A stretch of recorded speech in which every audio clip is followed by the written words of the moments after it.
Good morning. എൻ്റെ പേര് അനീഷ്മ. അപ്പോൾ എൻ്റെ പുതിയ വീഡിയോയിലേക്ക് എല്ലാവർക്കും സ്വാഗതം. ഇന്ന് രാവിലെ മുതൽ ഉച്ച വരെയുള്ള കുറച്ച് കാര്യങ്ങളാട്ടോ ഉൾപ്പെടുത്തിയിട്ടുള്ളത്. ഒരു ചെറിയൊരു വീഡിയോ ആണ്. അപ്പോൾ ഇന്ന് ഞങ്ങൾക്ക് രാവിലെ നമ്മളെ ഉഴുന്ന് ദോശയാണ്. ഉഴുന്ന് ദോശയല്ല, എല്ലാതും ഉണ്ട് കേട്ടോ. ഉഴുന്ന് ദോശ ഈ ഒരു മാവുണ്ടെങ്കിൽ നമുക്ക് ഒരു 3 വിധത്തിൽ ഉണ്ടാക്കാം.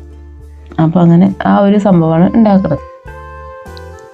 ഫസ്റ്റ് ഞാൻ ഇഡലിയാണ് ഉണ്ടാക്കുന്നത്, പിന്നെ ദോശ, പിന്നെ എനിക്ക് കട്ടി കുറച്ചിട്ടുള്ള കറുമുറ ദോശ, അങ്ങനെ 3-4 വിഭവങ്ങളുണ്ട്. ഇത് കട്ടി കുറച്ചിട്ടുള്ള ദോശ, അതായത് തേജുട്ടിന് അവനിക്കൊക്കെ ഈ ദോശയാണ് ഇഷ്ടം. അപ്പം അങ്ങനെ ഓൽക്ക് ഉണ്ടാക്കുവാണ് ഈ ദോശ ഉണ്ടാക്കുന്നത്. അതിക്ക് ഉള്ളിയും തക്കാളിയും കിഴങ്ങൊക്കെ ഇട്ട് ചെറിയൊരു പൊടി സാമ്പാർ. ദോശേൻ്റെ ഒക്കെ കൂടെ ചായ അല്ല കേട്ടോ, വെള്ളമാണ് കേട്ടോ കൊടുക്കുന്നത്. അപ്പോൾ ചായ ഞാൻ ഒഴിവാക്കിയിട്ടുണ്ട്. വെള്ളമാണ് കൊടുക്കൽ മക്കൾക്ക്. ചായ നല്ലതല്ലല്ലോ. ഇത് പിന്നെ എനിക്കുള്ള ദോശ, കുറച്ച് കട്ടിയിൽ ഉള്ള ദോശ. ഇതാണ് എൻ്റെ ദോശ കേട്ടോ. ഞാൻ അങ്ങനെ വട്ടത്തിൽ ചുറ്റിക്കൊന്നുമില്ല. കുറച്ച് കട്ടിയിൽ നല്ല സോഫ്റ്റ് ആയിട്ടുള്ള, അങ്ങനെ എനിക്കങ്ങനെയാണ് ഇഷ്ടം. അപ്പം ഞാൻ അങ്ങനെയാണ് ഉണ്ടാക്കുന്നത്. ഈ ഒരു മാവ് അരച്ച സുഖമാണല്ലേ, രാവിലെ നമുക്ക് ഉണ്ടാക്കാനും ഒക്കെ വേഗമുണ്ട്. ഓരോരുത്തരുടെ ഇഷ്ടത്തിനനുസരിച്ച് നമുക്ക് ഉണ്ടാക്കി കൊടുക്കുകയും ചെയ്യാം. ഇഡലി പറ്റാത്തവർക്ക് ദോശയും കട്ടി കുറച്ചിട്ടും കറുമുറായിട്ടൊക്കെ ഉണ്ടാക്കാം. അങ്ങനെ ചായയും കാര്യങ്ങളൊക്കെ കഴിഞ്ഞ് മക്കളും എല്ലാവരും സ്കൂളിലേക്കും ഒക്കെ പോയി, അങ്ങനെ വടിക്കും പോയി. പിന്നെ ഞാൻ എൻ്റെ കൈപ്പങ്ങയും കാര്യങ്ങളൊക്കെ പോയി നോക്കുകയാണ്. പറഞ്ഞിട്ട് കൈപ്പങ്ങമ്മ ഒരു 3-4 കൈപ്പങ്ങ ഉണ്ടായിട്ടുണ്ട്. എന്തോ ഭാഗ്യത്തിന് പേടിച്ചുണ്ടായ പോലെയാണ് നിൽക്കുന്നത്. അപ്പോൾ എന്തായാലും ഞാൻ കൈപ്പങ്ങയ്ക്ക് പറിക്കാൻ വേണ്ടിയിട്ട് നിൽക്കുകയാണ്. 4 ഞാൻ കാണിച്ചു തരാം കേട്ടോ. നല്ല ഭംഗിയിൽ നിൽക്കുന്നുണ്ട്. ശരിക്കും പറഞ്ഞാൽ പറിക്കാൻ തോന്നുന്നില്ല കേട്ടോ. അത്രയും നല്ല ചുറുക്കുണ്ട് കാണാൻ. ചുറുക്ക് എന്ന് പറഞ്ഞാൽ ഞങ്ങൾ മലപ്പുറം ഭാഷയിൽ ഭംഗി എന്നാണ് കേട്ടോ. ഭംഗി എന്ന് പറയും. അപ്പോൾ ഇപ്പോൾ നോക്കിയതൊരു കാര്യമില്ല, പറിച്ചട് 4 പറിച്ചില്ല, 3 പറിച്ചിട്ടുള്ളൂ കേട്ടോ. ഒന്ന് കുറച്ചുകൂടെ ആവാനുണ്ട്. നല്ല ഭംഗിയിട്ടൊക്കെ സത്യം പറഞ്ഞാൽ അറിയാം, ഉപ്പേരി വയ്ക്കാൻ തോന്നുന്നില്ല, അരിക്കാൻ തോന്നുന്നില്ല. അത്രയും നല്ല നീറ്റിൽ നിൽക്കണം കേട്ടോ. ഒരു കുത്തും കേടും ഒന്നുമില്ല കേട്ടോ. അത്രയും നല്ല ഭംഗിയിൽ നിൽക്കുക. പിന്നെ എൻ്റെ വീഡിയോ ഒക്കെ ഇഷ്ടമാണെങ്കിൽ എല്ലാവരും ഒന്ന് ലൈക്ക് ചെയ്യുക, സപ്പോർട്ട് ചെയ്യുക, കമൻറ്റ് ചെയ്യുക കേട്ടോ. അപ്പം അത് മറക്കരുത് കേട്ടോ. പിന്നെ എന്താ ഇപ്പോൾ പറയുന്നത് വെച്ചാൽ, നമ്മൾ വീഡിയോ ഇടുമ്പോൾ അവർക്ക് നോട്ടിഫിക്കേഷൻ എത്തണില്ലായിരുന്നു. എത്താതെ ചിലപ്പം ഓൾ എന്ന ഓപ്ഷന് എനാബിൾ ചെയ്ത് വയ്ക്കാത്തതുകൊണ്ടാവും. അപ്പോൾ അതൊന്ന് ചെയ്തോളി കേട്ടോ. ചിലപ്പം ഇനി അത് കാരണം എൻ്റെ വീഡിയോ നിങ്ങൾ മുന്നിലേക്ക് എത്താതെ കണ്ട അല്ല പിന്നെ. അപ്പോൾ അത്രയ്ക്കാണ് ഇന്നത്തെ കാര്യങ്ങൾ പറയാനുള്ളത്. നിങ്ങൾക്ക് ഇഷ്ടമുണ്ടെങ്കിൽ ചെയ്യുക. അതിപ്പോൾ നമ്മൾക്ക് ആരും നിർബന്ധിക്കാൻ പറ്റുമല്ലോ. നിങ്ങൾക്ക് ഇഷ്ടമുണ്ടെങ്കിൽ ഇപ്പോൾ നിങ്ങൾ സബ് ചെയ്യാനും സപ്പോർട്ട് ചെയ്യാനൊക്കെ പറ്റുള്ളൂ.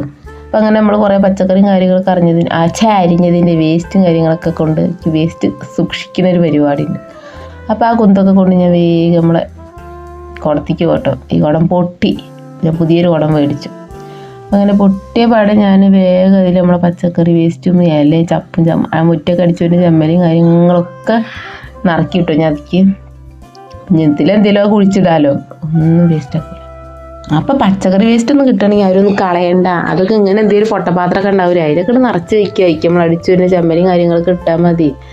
അതങ്ങനെ അവിടെ കിടന്നങ്ങോട്ട് എന്തപ്പോൾ നല്ലൊരു മണ്ണായി മാറും, വളമായി മാറും, എന്തായി മാറും. അതിലൊക്കെ എന്തെങ്കിലുമൊക്കെ കുഴിച്ചിട്ടാണ്ടല്ലോ നല്ല ഉഷാറായിട്ടുണ്ടാവും ചെയ്യും. ഇപ്പോൾ കണ്ടില്ലേ, ഞാൻ വെറുതെ ഒരു കൈപ്പങ്ങ തൈ കുഴിച്ചിട്ട് തന്നു. അപ്പോൾ നല്ല ഫ്രഷ് ആയിട്ടുള്ള കൈപ്പങ്ങ കാര്യങ്ങളും കിട്ടി. ഇനി 2 കൈപ്പങ്ങയുടെ ഉപ്പേരി ഒന്ന് ഫ്രൈയും ചെയ്യാമെന്ന് വെച്ച് അതൊക്കെ സെറ്റാക്കി വെക്കുകയാണ്. അങ്ങനെ നമ്മൾ നട്ടുണ്ടാക്കിയത് വയ്ക്കുമ്പോഴും പറിക്കുമ്പോഴും കാണുമ്പോഴുള്ളൊരു ആ ഒരു സന്തോഷം, ആ ഒരു സംതൃപ്തി, അതൊന്ന് വേറെ തന്നെയാണ് കേട്ടോ. അങ്ങനെ പിന്നെ കൈപ്പങ്ങേൻ്റെ കുറച്ച് വിത്തുകളുണ്ടായിരുന്നു കേട്ടോ. ഒന്നിൻ്റെ ആയിട്ട് നല്ല മൂപ്പായതുണ്ടായിരുന്നു. അപ്പോൾ അതും ഞാനൊന്ന് പറിച്ചെല്ലാം എടുത്തിട്ട് മാറ്റി വയ്ക്കും. ഇനി അതും കുഴിച്ചിടാലോ, വെറുതെ എന്തിനൊക്കെ കളയണത്. കുഴിച്ചിടുക, ഉണ്ടാവണമെങ്കിൽ ഉണ്ടാവട്ടെ. നമ്മൾ കുഴിച്ചിട്ടില്ല എന്നുള്ള ഒരു ഇത് വേണ്ടല്ലോ. അപ്പം അങ്ങനെ വെള്ളിയുള്ളിയും കടുകും കാര്യങ്ങളൊക്കെ ഇട്ടൊന്ന് വെളിച്ചെണ്ണയിൽ തൂമിച്ച് നമ്മുടെ കൈപ്പങ്ങേനാക്കി ഇടാൻ പരിപാടിയിലാണ്. അപ്പോൾ അതും കൂടി ഒന്ന് വെക്കട്ടെ. ഇങ്ങനെയൊക്കെ നമ്മളെ കൈപ്പങ്ങ പറിച്ചുണ്ടാക്കുമ്പോൾ ആ കൈപ്പങ്ങയ്ക്ക് ഒരു കയ്പ്പുണ്ടാവില്ല, നല്ല മധുരമാവും. ഞാൻ ഇപ്പോൾ തമ്മനയിൽ പറഞ്ഞപ്പോൾ നല്ല മധുരമുള്ള കൈപ്പങ്ങ തന്നെയാവും. നമ്മളുണ്ടാക്കിയതില്ലേ അതിലൊരു വിഷമോ കാര്യമോ ഒന്നുമില്ല, ഫ്രഷാണ്. ഞാൻ പറയാ ഒരു കുത്തോ ഒരു കേടോ ഒന്നും ആ കൈപ്പങ്ങയ്ക്കില്ല. വേണമെങ്കിൽ ഞാൻ ആ ഇട്ടുകൊടുക്കണ പച്ചക്കറി വേസ്റ്റും അതിൻ്റെ ഒക്കെ ഒരു ഇതുകൊണ്ടാകുവാണെങ്കിൽ അതിനൊരു കുഴപ്പമില്ലാഞ്ഞത്. കാരണം ഒരു ഇതുമില്ലല്ലോ, നല്ല ഹെൽത്തി ആയിട്ടാണ് 3-4 നിൽക്കണത്. അപ്പോൾ അതിനൊന്നും ഒരു കേടുമില്ല. പിന്നെ കയ്പ്പങ്ങയല്ലേ അപ്പോൾ ഒരു കയ്പ്പ് അത്രേ ഉള്ളൂ. കഴിച്ചാലും കുഴപ്പമില്ല. നമുക്കത് ഇനി അച്ചാർ വേണമെങ്കിൽ ഇടാം, അതുപോലെ പൊരിക്കുക, പിന്നെ അതുപോലെ ഉണക്കുക, എന്ത് വേണമെങ്കിലും ചെയ്യാം. അപ്പം നമ്മൾ കയ്പ്പങ്ങ കുറച്ച് പൊരിക്കാൻ വേണ്ടിയിട്ട് നിൽക്കട്ടോ. അതിന് ഞാൻ കോൺഫ്ലോർ, അതുപോലെ കാശ്മീരി മുളക് പൊടി, കുറച്ച് അരിപ്പൊടി, പിന്നെ ഉപ്പ്, ഇതൊക്കെ ഇട്ടൊന്ന് മിക്സ് ചെയ്തിട്ട് പൊരിക്കാനുള്ള പരിപാടിയിലാട്ടോ. എനിക്കിഷ്ടമാണ് ഈ കയ്പ്പങ്ങ പൊരിട്ടോ. നല്ല രസമാണ് അത് കറുമുറ തിന്നാൻ. അപ്പോൾ ഞാനതിങ്ങനെ എണ്ണയിൽ ഇങ്ങനെ വറുത്ത് കോരുകയാണ് കേട്ടോ. എണ്ണ എന്ന് പറയുന്നത് വെളിച്ചെണ്ണ എന്നല്ല കേട്ടോ, തവിടെണ്ണയാണ്. അപ്പോൾ ഇവിടെ അതാണ് മേടിക്കൽ, വെളിച്ചെണ്ണ. എപ്പോഴേലൊക്കെ ഇങ്ങനെ വറവിടാൻ കാര്യങ്ങൾക്ക് എടുക്കുന്നല്ലാതെ തലേ തേക്കാനും. പിന്നെ ഇങ്ങനത്തെ പൊരിയും കരിയും ഇതിന് അധിക പരിപാടികൾക്കും ഈ ഒരു തവിടെണ്ണയാണ് ഉപയോഗിക്കാറ്. അപ്പോൾ അത്യാവശ്യം ഒരു കേടില്ലാത്തൊരു സംഭവമാണ് ഈ തവിടെണ്ണ. എൻ്റെ തമ്മനയിലൊക്കെ നല്ല രസമുണ്ടായിരുന്നു, എല്ലാവരും ഇങ്ങനെ കമൻ്റ് ഇടുന്നതാണ്. ഞാൻ പറഞ്ഞില്ലേ തമ്മനയിലിൻ്റെ ഒരു ഗ്രൂപ്പിലൊക്കെ ഞാൻ ജോയിൻ ചെയ്തിട്ടുണ്ട് എന്നുള്ളത്.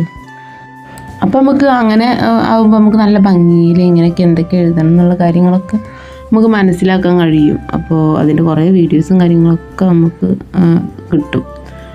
അപ്പോൾ അങ്ങനെ അതേപോലെ തന്നെ യൂട്യൂബിനെ കുറിച്ചുള്ള കുറേ വിവരങ്ങളും കാര്യങ്ങളും അറിയാനും ഒക്കെ വേണ്ടിയിട്ട് സാറ് ഗ്രൂപ്പ് തന്നെയാണ് ഇതൊക്കെ കേട്ടോ. അപ്പോൾ അതിലും ഞാൻ ജോയിൻ ചെയ്തിട്ടുണ്ട്. ഫസ്റ്റ് ഞാൻ അതിലാണ് ജോയിൻ ചെയ്തത്. അപ്പോൾ അത് വലിയ ഉപകാരമായിരുന്നു കേട്ടോ. ഒന്നും അറിയില്ല എന്തിനാണ്, ABCD പോലും അറിയില്ല, എന്താണ് ഏതാണ് ഒന്നും അറിയില്ല യൂട്യൂബിന്. അതിലെത്തിയപ്പോഴല്ലേ മനസ്സിലായത് നമ്മൾ വിചാരിക്കുന്ന പോലെ ഒന്നുമല്ല കാര്യങ്ങൾ. അപ്പോൾ അങ്ങനെ ആർക്കെങ്കിലും അങ്ങനെയൊക്കെ ഒന്ന് ജോയിൻ ചെയ്യണമെന്നുണ്ടെങ്കിൽ ഞാൻ ചാനലിൻ്റെ ലിങ്ക് ഞാൻ എൻ്റെ ഡിസ്ക്രിപ്ഷൻ ബോക്സിലോ കമൻറ്റ് ബോക്സിലൊക്കെ ഒന്ന് കൊടുക്കുക. ഒന്ന് കയറി പറ്റുകയാണെങ്കിലൊക്കെ ഒന്ന് ജോയിൻ ചെയ്ത് നോക്കൊണ്ടു. അപ്പോൾ ഇന്നത്തെ എൻ്റെ സംഭവ വികാസങ്ങൾ ഇത്രയൊക്കെ ഉള്ളൂ.